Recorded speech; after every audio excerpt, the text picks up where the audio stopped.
What's up, y'all? It's your man G-Wade holding it down. G-Wade Podcast. Simply Connect ATL right here at the lovely Aloft Hotel. Talking to all the stars and celebrities, a.k.a. the businessmen and women of Atlanta, doing what they do.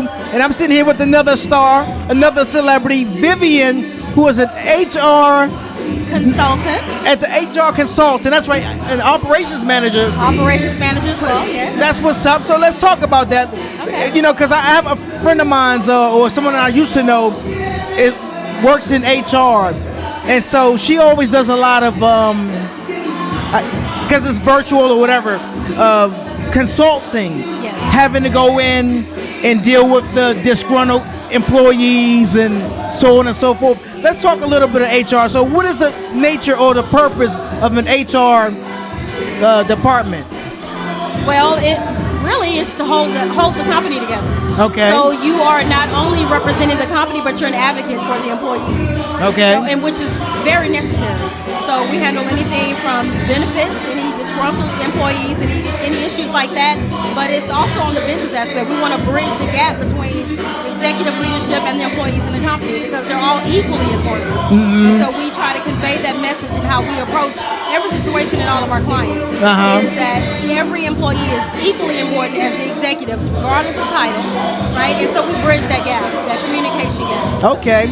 Now that being said, I guess it's safe to say that an HR department is very much necessary. Absolutely necessary. I can't imagine any company with employees, I would say, of at least 50 or more not having one. Maybe even less, so it depends on the industry. Right, but it's absolutely necessary because some employees need a voice. Yeah. And managers also need a voice. Absolutely. Not every manager knows how to handle employees. Then with employees, okay. They don't know how to communicate. Mm-hmm. And so we really do. We do a really good job at bridging that gap and bringing together the relationships of the executives with the employees so that we can meet the desires of the bottom line. You can't do that if you're wasting time with issues, right? You want to be able to get down to business. So we do that. But outside of that, we do a lot of document preparation. Okay. Some of the legal work as well. So we have some attorneys that we partner with as well. So. And that's also like keeping the company compliant and all that sort of stuff.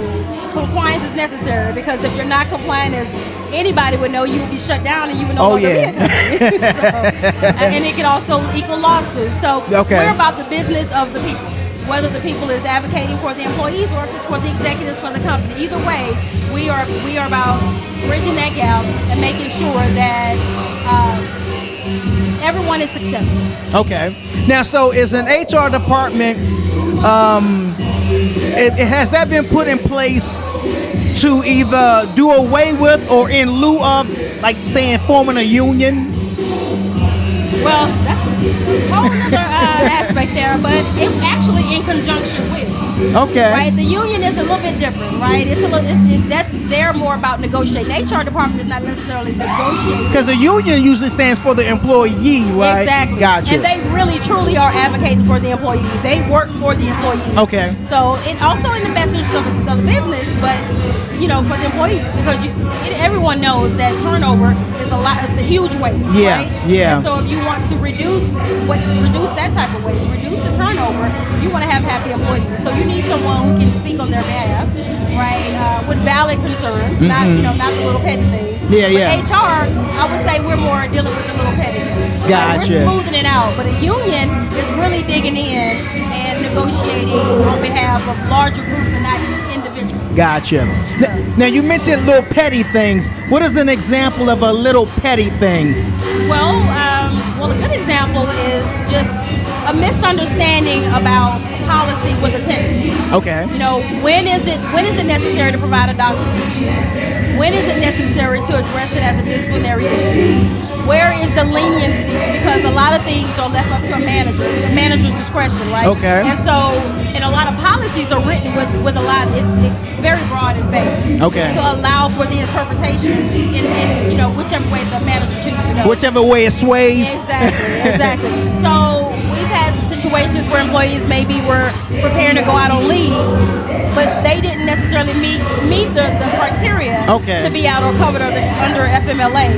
And so what HR does, we come in and we can speak to the individuals, find out what the needs are, and then we can connect them, appropriately. So if FMLA is not the way to go, if it's a PTO issue, or if it's just a matter of just getting approval for an extended timeout, right? But that's SHR. That's not necessarily for a union. Gotcha. A union is trying to make sure your pockets are where they need to be, and the benefits meet that as well. So. Okay. Now let's talk about this, because this is a big thing. It has become, and it's growing, it seems, the Crown Act. The Crown Act, women in their hair in the workplace. You're talking to the right person. Okay. Now, how does HR handle or deal with those matters? With respect. Okay. Right? We understand that there are a lot of people who are just not really familiar, not very in tune with the needs, of women, particularly African American women, right? Because our hair comes in all kind of varieties, all colors, all textures, right? And we shouldn't be ashamed to wear our natural hair, right? Of course, in a professional environment, you want to be clean cut and professional, but defining what is professionalism when it meets the hairstyle, right? Dreadlocks, or locks, right? Naturally curly hair, as I like to wear myself. So it's helping, again, it's about bridging the gap of communication and helping the right people to understand the level of respect that needs to be allowed in hair, right? Not judge a person by the fact that their natural hair does not grow silky and straight, right? Curly and beautiful and thick. So that's been a big thing, and it's a little disheartening that it had to make its way to the Supreme Court to tell somebody that a woman has the right to wear her natural hair. Her natural hair, But it's very important. And now you see that it's opened the gate, it's opened the doors for a lot of women. You see more and more women feeling better about wearing their natural hair. Because having that stigma almost made some women feel ashamed. Absolutely. Right? Yeah. So now we're embracing our natural hair. And I love it. Now, is that violating some type of a law for companies to have that kind of mandate in place that a woman can only wear hair a certain way, or you know what I mean? It is now. Okay. So this was I want to say about 2 years ago, the Supreme Court ruled in favor of companies not being able to punish or discipline women for their natural hair. So that wouldn't be considered part of the quote unquote uniform. Exactly. Okay. That's just basic, cleanliness. When it's in the policy, yes, it's about your clothing being neat and clean, but it's part of your appearance as well, right? Your hair neat and clean, being fresh, I would say. So it's a sensitive topic, but it's necessary. And sadly, it took the Supreme Court to rule on it, but I'm glad they did. It was the right decision. Right. Now, is that across the board? Like, in other words, is it all 50 states, or is it still working its way around the country? When the Supreme Court of the United States says it's legal, that's all states. Okay. That's not. So we're not talking about federal courts in individual states. We're talking about the federal Supreme Court of the United States. So yes. That is awesome. That is awesome. And so, do you work with different companies, or are you working with one company? Well, multiple companies. Multiple, okay. So it's fairly new, right? And so we've worked with nonprofit. Okay, and who are we? So I have a business partner. My business is Intentional Interactions, LLC. Intentional Interaction, okay. Intentional, we say II. Okay. And so my business partner, Rachel McKay, both of us working together, we bring different characteristics to the business, but it works together perfectly.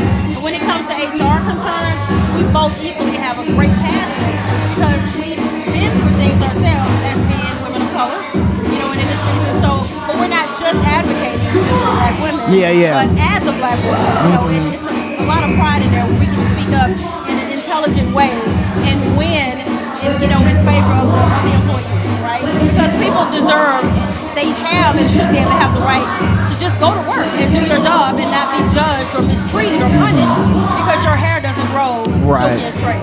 Right? So. Now, here's I think this is a touchy subject, and I use the word touchy, pun intended. How important is it for women that are not of color to understand that you do not touch a black woman's hair, especially without permission? Okay, we can look directly into right into that camera. All right. I feel confident enough to speak on behalf of all black women when I say admire it, look at it, dream about it, if you will, but never touch it. And that's a very important thing. That's a very important thing.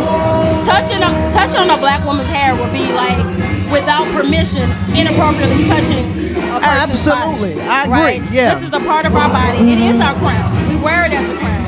And so while it might be okay in certain situations for someone to maybe touch, it's never okay to do it without permission. Yeah. See, I knew this young lady who grew up in a predominantly white area. And when she moved to Atlanta, we was having a conversation about it. And she said, well, she didn't see a big deal about it, but that's the way she grew up, so it wasn't nothing out of the ordinary, you know what I mean? And I would agree with that. So it depends on the situation, right? I have a very diverse group of friends. Yeah, right? yeah. And so depending on what your relationship and your comfort level is, no, it's not a big deal, right? Because I know that you're being genuine and that, you're not patronizing.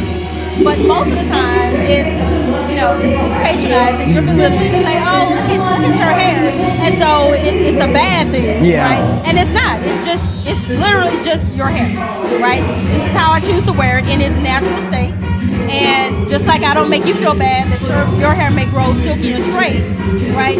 I'm not going to feel bad or shame because my hair grows curly. And as a matter of fact, I embrace it. I love it. Absolutely. That's what's up. Vivian from Intentional Interactions.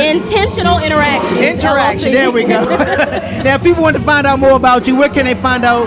On social media, your website? We are on Facebook and Instagram. It's intentionalinteracsonsllc.com. That is what's up.